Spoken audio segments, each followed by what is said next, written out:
wasn't just trying to be Samantha Jones. I was trying to survive my own brain. It turns out avoiding relationships wasn't about being a player. It was about the ultimate mood disorder hack.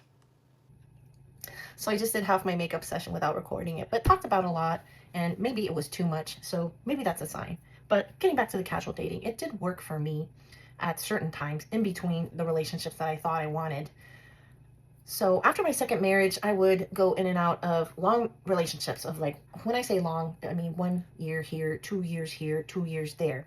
I guess going to school and trying to build my career and climbing up the ladder made me be able to be resilient in these relationships, because they weren't the ideal relationships. I was attracting partners that kind of mirrored how I felt about myself. And that's something I've learned in my healing process.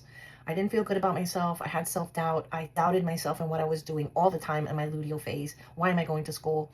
Do they think I'm good enough? I'm going to get fired. I keep missing work.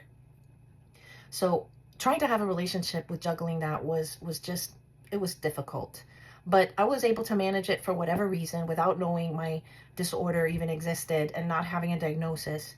I just was able to thrive and survive. And with many times feeling suicidal, because suicidal ideation is a classic symptom of this disorder, I still was able to survive.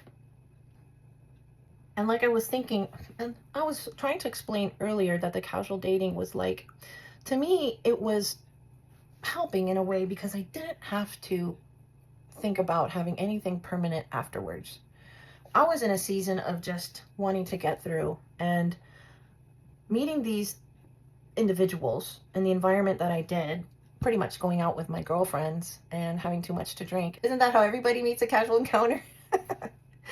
But there was no connection emotionally. I just, was needing some companionship and had a wonderful evening, but knew in the back of my mind that I wasn't going to be able to do anything with the relationship.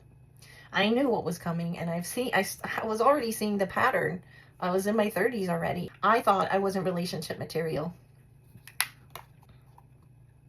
Having had the disorder and flashing back and healing now, there were too many moments where it didn't feel good enough. So when someone came around that looked like they were a misfit, or they might have been handsome and good looking, but they weren't telling me something they had in the closet, or they had a hidden addiction, or they too weren't feeling like they were good enough.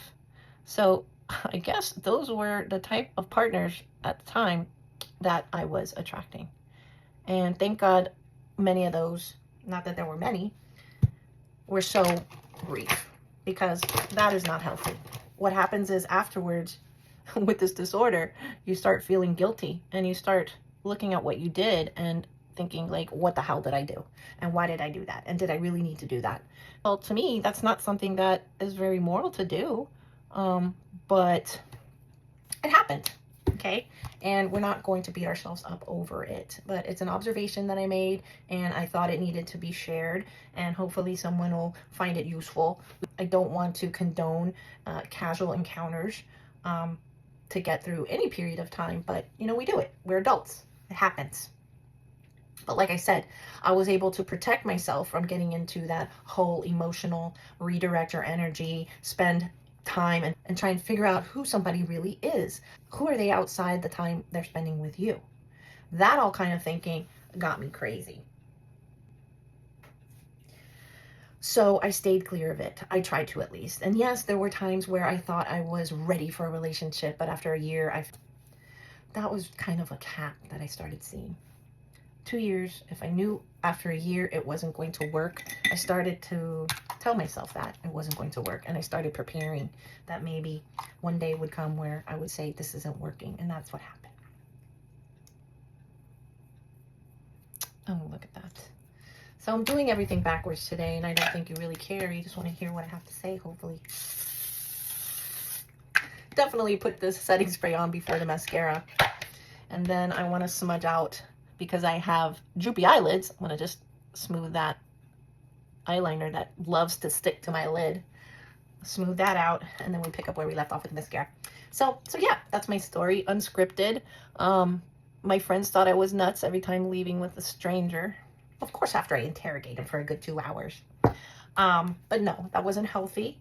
But in one way, it did protect my mood thought, my moods afterwards, my thinking afterwards, and anything else that would have come afterwards with regards to a relationship. Because as you learn, or if you've already learned about this disorder, you know that relationships are high on the list of being damaged and a part of the symptoms when you have your symptoms. Hurting people that you love that are around you because they are the closest and you trust them and they're just there in your line of fire. You say things that you don't mean, and it's hurtful. It's hurtful to yourself and it's hurtful to the other person.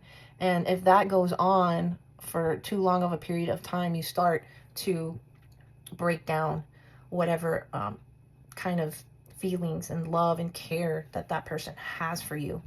You can't expect them to keep enduring that kind of pain, seeing you in that state, and then you expecting them to tolerate something that you're not even aware of what you're doing. I hope that makes sense. This is why it's so important to get diagnosed early, like super early, like 16 early. And that's another area that I could totally get into. We don't have enough teen awareness, but not today. Still hung up on talking about relationships, and I was touching a little bit about heredity and how I inherited this from my mom and all the things that I saw in her when I was growing up that I had no clue what she was going through. So healing about that now has been painful. Thinking about how she suffered in silence and being misdiagnosed with cyclothymia and manic depressiveness. But as I spoke to my father before he passed away, it pretty much was the same cycles. He loved her so much, but she left him after something very tragic happened in our family. I also put that in another video of what happened. I feel responsible. But anyway, today's a new day. We keep sharing. That possibly if we share, others will see some type of something in my story and think to themselves, hey, maybe I should think about my disorder a little differently. There are so many resources out there today, and support groups and literature and education, that you have a chance. You have a chance now.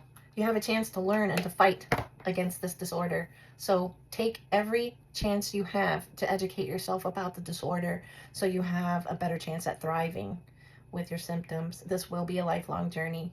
And that's not to discourage you or to be a Debbie Doomer, but I'm just trying to be honest and what happened to me. Managing it early, definitely. You can get that brain thinking and the brain exercising, just like you exercise your body to be ready for that week, the tracking, the preparing.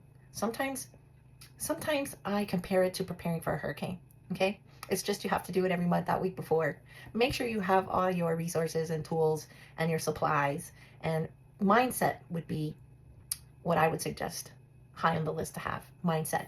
Know that you could possibly have some type of symptom that might flare you up at work or with your relationship. I feel really mostly for those women that don't know about their diagnosis yet, that are trying to raise a family and trying to keep it together with regard to their relationship with their partner. If you don't know, that's a problem. I don't think I finished my story about this lady I bumped into at the gym, and I decided to do the punching bag today, kind of like an alignment with how we're fighting the PMDD disorder and how we have to keep fighting. I was going to make a video on that, and I am.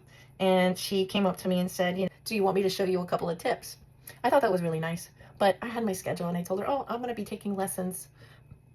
It was just for a video I'm doing on PMDD. And oh yeah, and she went into a conversation about how she had uterine cancer and there was a time where she had PMS really bad. And I was kind and said, I'm sorry to hear that. But I did get in there that PMDD is an escalated form of PMS where there's suicidal ideation. I threw that out there right away so she knows the severity, and it's not anything like PMS. That's kind of frustrating for veterans like me to still see that people still compare PMDD to bad PMS. I actually made a shirt. I'll show it to you next video if you're watching my videos. And we ended the conversation and I said, thank you very much. But I educated somebody. I educated one more person on what PMDD is. Felt like I made a difference.